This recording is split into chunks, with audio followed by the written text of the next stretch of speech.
नमस्कार, news time वृत्तवाहिनीत आपलं स्वागत. प्रथम पाहूयात आजच्या काही ठळक बातम्या. मुंब्रा येथून ताब्यात घेण्यात आलेल्या संशयित पीएफच्या 2 जणांची ठाणे न्यायालयातून सुटका. मराठा समाजासह अन्य प्रवर्गातील सुमारे 1064 उमेदवारांना अधिसंख्य पदांवर नियुक्ती. मुख्यमंत्री एकनाथ शिंदे यांच्या हस्ते नियुक्तीपत्रांचं वाटप. आणि नौपाड्यातील गावदेवी मंदिरात नवरात्र उत्सवानिमित्त विविध धार्मिक उपक्रमांचं आयोजन. या आणि इतर घडामोडींचा आढावा पण छोट्याशा जाहिरातीनंतर.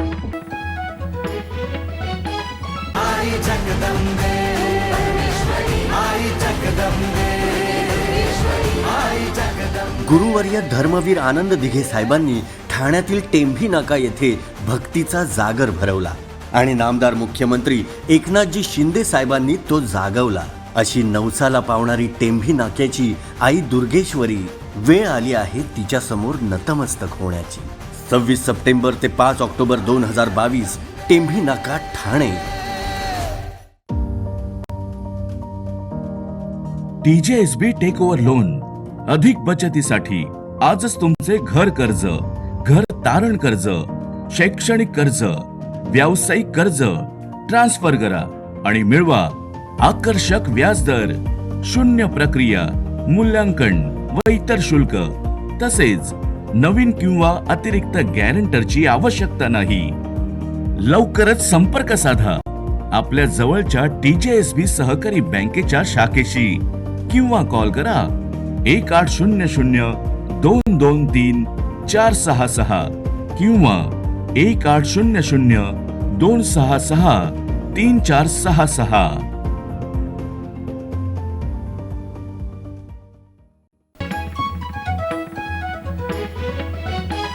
राज्य शासनाच्या विविध निवड प्राधिकरणांनी निवड आणि शिफारस केलेल्या मराठा समाजासह अन्य प्रवर्गातील सुमारे 1064 उमेदवारांना अधिसंख्य पदांवरील नियुक्तींचं पत्र देण्यात येणार आहे.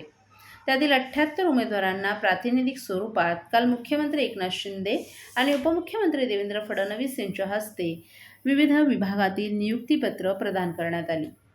मंत्रिमंडळ बैठक सभागृहात झालेल्या या कार्यक्रमास महसूल मंत्री राधाकृष्ण विखे पाटील, उच्च व तंत्रशिक्षण मंत्री चंद्रकांत पाटील, वनमंत्री सुधीर मुनगंटीवार, वैद्यकीय व शिक्षण मंत्री गिरीश महाजन, कृषी मंत्री अब्दुल सत्तार, रोहयो मंत्री संदीपान भुमरे, शिक्षण मंत्री दीपक केसरकर, सार्वजनिक बांधकाम मंत्री रवींद्र चव्हाण आदीही यावेळी उपस्थित होते.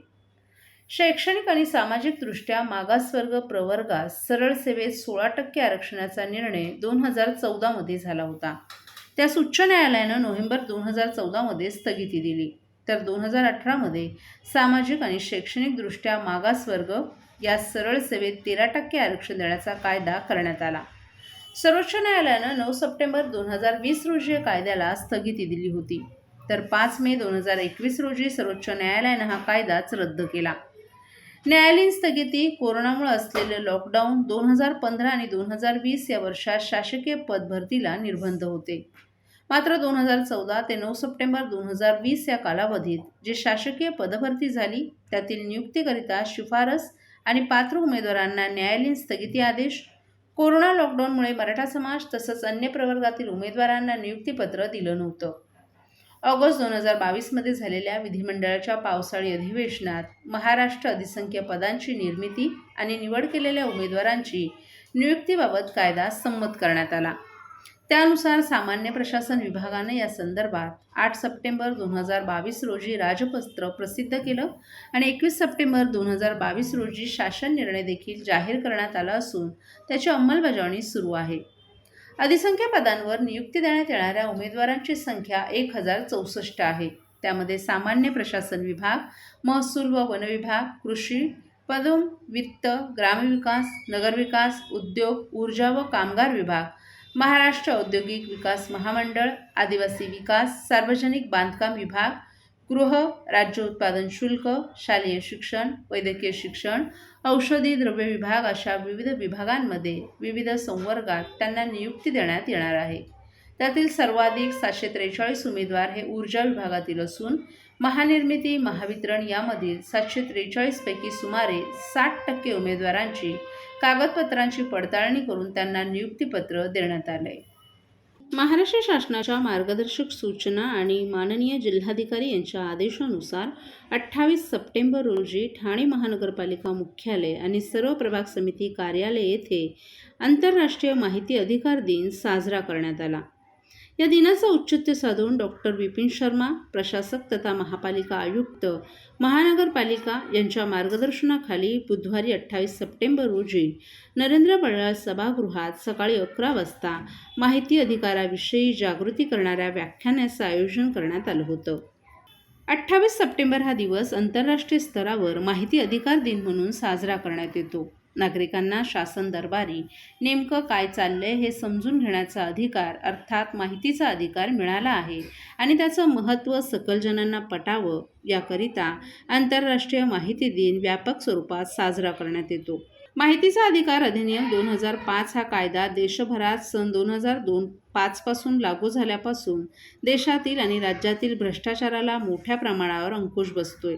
शासन यंत्रणेतील व्यवहारातही पारदर्शकता यावी, भ्रष्टाचाराचं समूळ निर्मूलन व्हावं, प्रशासकीय कार्यपद्धती, नियम आणि इतर शासकीय कामांमध्ये गैरव्यवहारास वाव राहू नये, शासकीय कार्यपद्धतीबद्दल सामान्य जनतेला साशंकता वाटू नये आणि त्यांची कामं विनाविलंब सहजगत्या व्हावीत यासाठी माहितीचा अधिकार या कायद्याची निर्मिती झाली आहे. महापालिका मुख्यालयात आयोजित करण्यात आलेल्या या व्याख्यानात माहिती अधिकार कार्यकर्ता महासंघाचे अनिल महाडिक आणि माहिती अधिकार फेडरेशनचे सुभाष बजवेकर यांनी मार्गदर्शन केलं. हे व्याख्यान नागरिक, महापालिकेचे अधिकारी आणि कर्मचाऱ्यांसाठी खुलं होतं. मुंब्रा येथून ताब्यात घेण्यात आलेल्या संशयित PFIच्या 2 जणांची ठाणे न्यायालयातून सुटका करण्यात आली आहे. व्यक्ती स्वातंत्र्याचा मुद्दा ठेवत त्यांचे वकील अब्दुल जब्बार यांनी त्यांची बाजू मांडली. कायदा आणि सुव्यवस्था राखण्याची हमी घेऊन या दोघांची सुटका करण्यात आली आहे. अब्दुल मतीन शेखानी आणि दाऊद सिराज अहमद शेख या दोघांची ठाणे न्यायालयातून सुटका झाली असून ठाणे गुन्हे शाखेच्या वतीनं या दोघांवर कारवाई करण्यात आली होती. व्यक्ती स्वातंत्र्याचा मुद्दा ठेवत वकील अब्दुल जब्बार यांनी त्यांची बाजू मांडली असून आता त्यांची न्यायालयातून सुटका झाल्याचं वकील अब्दुल जब्बार यांनी सांगितलं. देखिए, कोर्ट में प्रोसीडिंग ये हुई कि पुलिस ने एक एप्लीकेशन फाइल किया था कि हमको इनको डिटेन करना है. हमको ऐसा शक है कि इन फ्यूचर ये लोग कोई प्रोटेस्ट वगैरह कर सकते हैं जिसकी वजह से लॉ एंड ऑर्डर का इशू हो सकता है इन फ्यूचर बातों के लिए. इसके लिए इन्होंने इनका डिटेंशन मांगा था 14 दिन का. तो ये बात के लिए उन्होंने एप्लीकेशन किया. इसके लिए हमने उसको अपोज किया कि भाई किसी इंसान की लिबर्टी को आप इस तरीके से ज़ाया नहीं कर सकते. ऐसा है, अगर आपको किसी ने पूछा कि भाई आपको क्या चाहिए, आज़ादी चाहिए या ज़िंदगी चाहिए, तो आप क्या चुनोगे? मैं आज़ादी चुनूंगा क्योंकि ज़िंदगी लेके मुझे मतलब नहीं, क्योंकि ज़िंदगी आज़ाद नहीं है. तो ये मसला आज़ादी का है. आप किसी की आज़ादी को इस तरीके से कर्टेल नहीं कर सकते. पुलिस ने पे दोनों जन को डिटेन किया गया था. पुलिस के क्या कहना? डिटेन यही था कि भाई इन फ्यूचर हो सकता है, उनके ऐसे जहन में था कि इन फ्यूचर हो सकता है. एक उनका एक पर्सनल पर्सपेक्टिव है, उनके दिमाग में चल रहा है कि इन फ्यूचर हो सकता है. तो फ्यूचर बातों के लिए आज ये कार्रवाई की. तो पुलिस ने जिस तरह से कार्रवाई की है, आगे जाके मसला इसके कोविड में भी उन्होंने आंदोलन किया था, उनके ऊपर केसेस दाखिल. लेकिन पुलिस ने उन्हें हिरासत में PFI के सदस्य होने का ऐसा करके 4 बजे रात को ही उठाया था ना. देखिए, PFI के सदस्य बोलना और उसको प्रूफ करना एक अलग मसला है. और जहाँ तक PFI का सवाल है तो PFI अभी तक बैन ऑर्गेनाइजेशन नहीं है, या उसको सेंट्रल गवर्नमेंट ने बैन नहीं किया है, तो ये कोई ऑफेंस नहीं है. लेकिन उन्हें PFI के सदस्य समझ के ही उठाया गया था. क्या लगता है पुलिस उन्हें सदस्य समझ के नहीं उठाया गया. पुलिस के दिमाग में ऐसा शक था कि आगे जाके सारी चीज़ें हो सकती थी, इसलिए उठाया गया उनको. सर, आगे जाके इनको कुछ बताया गया कि कुछ प्रोटेस्ट या प्रेस कॉन्फ्रेंस या ऐसा कुछ प्रोटेस्ट करने वाले हैं तो कहाँ पे न करना. नहीं, अभी इनके बारे में तो ये बता सकते नहीं, ऐसा इनका कोई भी नहीं है. प्रोटेस्ट करना वगैरह इनका कुछ भी नहीं है. अंडरटेकिंग जो दिया हुआ है उस चीज़ के अंदर. नवरात्र आ रही है, उस वजह से किधर पुलिस ने इस तरह से आप जैसे बोल रहे कि आगे जाके कुछ हो सकता है, इस कारण उनको उठाया गया. पुलिस का ऐसा संशय कि नवरात्रि भी है, लॉ एंड ऑर्डर को इशू का मेंटेन रखना है, इसलिए उनका जो संशय है कि फ्यूचर में हो सकता है, इसलिए उनको उठाया गया डिटेंशन के लिए. स्टाम्प पेपर में उन्होंने लिख के दिया है, क्या बातें लिखेगी और कितने का स्टाम्प पेपर कोर्ट था? में अंडरटेकिंग दिया है. स्टैम्प पेपर की जरूरत नहीं होती, मजिस्ट्रेट के सामने अंडरटेकिंग दिया जाता है. यापुढील बातम्यांचा आढावा अल्पशा विश्रांतीनंतर.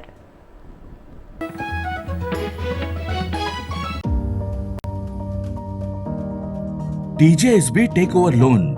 अधिक बचतीसाठी आजच तुमचे घर कर्ज, घर तारण कर्ज, शैक्षणिक कर्ज, व्यावसायिक कर्ज ट्रान्सफर करा आणि मिळवा आकर्षक व्याजदर, शून्य प्रक्रिया, मूल्यांकन व इतर शुल्क तसेच नवीन किंवा अतिरिक्त गॅरंटरची आवश्यकता नाही. लवकरच संपर्क साधा आपल्या जवळच्या TJSB सहकारी बँकेच्या शाखेशी किंवा कॉल करा 1800-223-466 किंवा 1800-266-3466.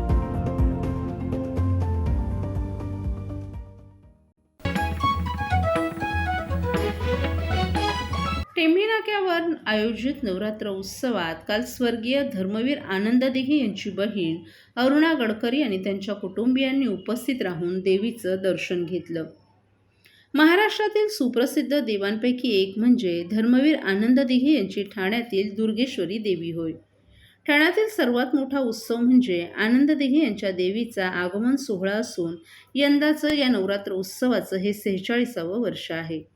ही देवी आनंद दिघेंची देवी, टेंभी नाक्याची देवी, ठाण्याची दुर्गेश्वरी अशा विविध नामांनी ओळखली जाते.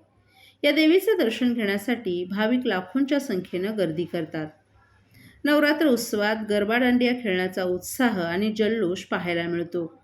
गरबा दांडियाच्या आयोजनात सर्वसामान्य ठाणेकर आणि गोरगरिबांना गरब्याचा आणि नवरात्र उत्सवाचा आनंद घेण्यासाठी अडवणूक केली जात होती. हीच बाब आनंद दिघे यांना खटकली आणि त्यांनी टेंभी नाका या ठिकाणी नवरात्र उत्सव साजरा करून या ठिकाणी गरबा आणि दांडियाचं आयोजन करण्याचं ठरवलं. 1978 आनंद दिघे यांनी पहिली नवरात्र साजरी केली. आनंद दिघे यांनी भरवलेल्या गरब्यात पहिल्याच वर्षी हजारो दांडिया रसिकांनी हजेरी लावली. भाविकांची गर्दी, टेंभी नाक्यावरील दांडियाची चर्चा मुंबई आणि इतर शहरांपर्यंत पोहोचली. त्या काळी कोणतेही निर्बंध नसल्यानं गरबा रसिकांसाठी सकाळी 6 वाजेपर्यंत दांडिया सुरू असायचा.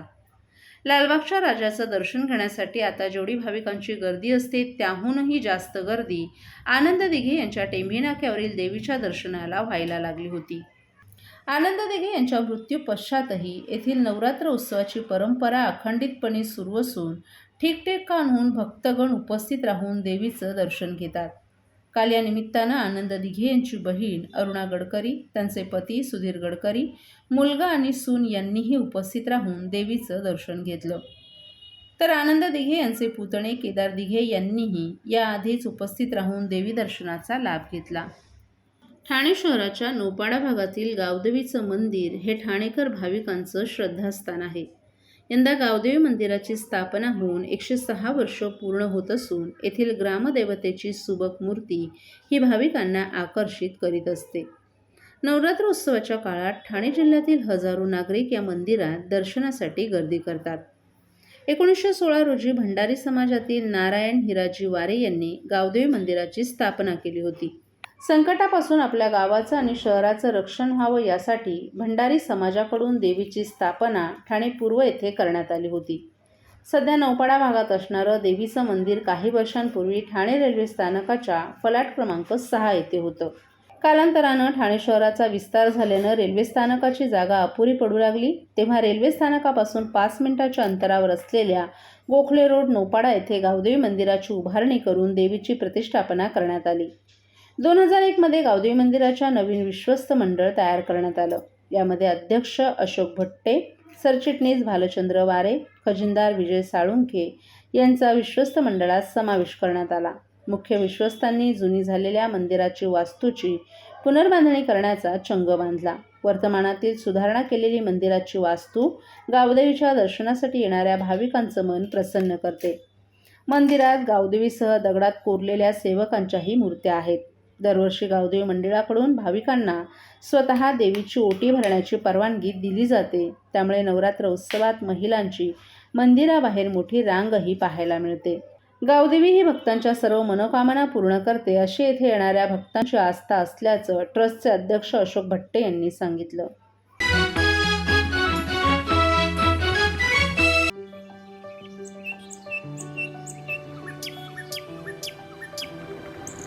अरे निवडणुका जवळ आल्या आहेत, मजा ना? मजा काय त्यात? अरे सुट्टी मिळेल, मस्त पिकनिक काढू, धमाल करू. तू मतदान नाही करणार आहेस? अरे माझं नावच नाहीये मतदार यादीत. काय बोलतो? काय यंग ब्रिगेड, निवडणुकीवर चर्चा चालली आहे म्हणायची. बरं वाटलं, पण तुम्ही निवडणुकीच्या राजकारणात रस घेताय बघू ना. बघा ना काका, अहो मी यांना हेच म्हणतोय की आपण मतदान केलं पाहिजे, पण हा अमोल याचं तर मतदार यादीत नावच नाहीये. त्या दिवशी सुट्टी आहे म्हणून हा पिकनिकला जायचं म्हणतोय. का रे, तुझं नाव का नाही मतदार यादीत? अहो काका, माझं नाव अजून नोंदवलंच नाहीये मतदार यादीत. आणि काय फरक पडतोय, मी एकट्याने मतदान केलं नाही तर काय होणार आहे? अरे असं कसं म्हणतोस? तुझ्यासारखा विचार जर प्रत्येकाने केला तर कसं होईल? आज 18 वर्ष पूर्ण केलेले हजारो करोडो तरुण असतील भारतामध्ये.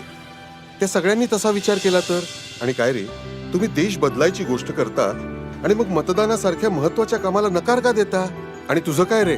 माझं नाव आहे मतदार यादीत, पण मी आता लांब राहायला गेलोय आणि एवढ्या लांबून कोण येणार आहे मतदान करायला? अरे अशी कशी रे तुम्ही मुलं? सरकारी कामात मदतही नाही करायची आणि सरकारच्या नावाने खडे फोडायचे. कसं होणार अशानी? आणि मला एक सांग, तुझे आजोबा गेले ना मागच्या महिन्यात, त्यांचं नाव कमी केलं? कमी करायचं असतं का? अरे म्हणजे काय, आपल्या घरातला एखादा सदस्य कमी झाला असेल तर त्याची माहिती निवडणूक आयोगापर्यंत पोहोचवायची जबाबदारी आपलीच असते. अरे 18 वर्ष पूर्ण झाल्यावर मतदार यादीत नाव नोंदवणं, तसंच आपल्या घरचा पत्ता बदलला असेल, म्हणजेच एका शहरात परंतु दुसऱ्या विभागात राहायला गेलो असू तर तशी नोंद मतदार यादीत करणं ही आपलीच जबाबदारी आहे. सगळंच सरकारवर ढकलून कसं चालेल बरं? स्वतःची जबाबदारी ओळखा. स्वतः तुम्ही जबाबदार नागरिक आहात, तेव्हा मतदार याद्या अद्ययावत करण्याकरता स्वतः पुढाकार घ्या. हो. काय मग, करणार ना सरकारला मदत? हो. मतदार नोंदणीसाठी अर्ज करा व मतदार यादीत नाव नोंदवा. आजच मतदार यादीमध्ये नाव नोंदणीसाठी www.nvsp.in या संकेतस्थळाला भेट द्या. तुमचं नाव मतदार यादीत असल्याची खाली दिलेल्या संकेतस्थळावर खात्री करा. https://maharashtra.gov.in किंवा 1800221950 या टोल फ्री क्रमांकावर कॉल करा. 18 वर्षानंतर फक्त सज्ञान नको, सुजाण आणि जबाबदार नागरिक व्हा आणि मतदार याद्या अद्ययावत करायला चला सरकारला मदत करा. आजच्या काही ठळक घडामोडी शेवटी पुन्हा एकदा. मुंब्रा येथून ताब्यात घेण्यात आलेल्या संशयित PFच्या 2 जणांची ठाणे न्यायालयातून सुटका. मराठा समाजासह अन्य प्रवर्गातील सुमारे 1064 उमेदवारांना अधिसंख्य पदांवर नियुक्ती. मुख्यमंत्री एकनाथ शिंदे यांच्या हस्ते नियुक्तीपत्रांचं वाटप. आणि नौपाड्यातील गावदेवी मंदिरात नवरात्र उत्सवानिमित्त विविध धार्मिक उपक्रमांचं आयोजन. आपल्या काही सूचना अथवा समस्या असल्यास आम्हाला या पत्त्यावर संपर्क साधावा. आमचा पत्ता मोहना अपार्टमेंट, तळमजला, चंदनवाडी, पाटीलवाडी, ठाणे पश्चिम. दूरध्वनी क्रमांक 9869734337. तर मग पुन्हा भेटू रात्री याच वेळी याच ठिकाणी न्यूज टाईमच्या मराठी बातमीपत्रात. धन्यवाद.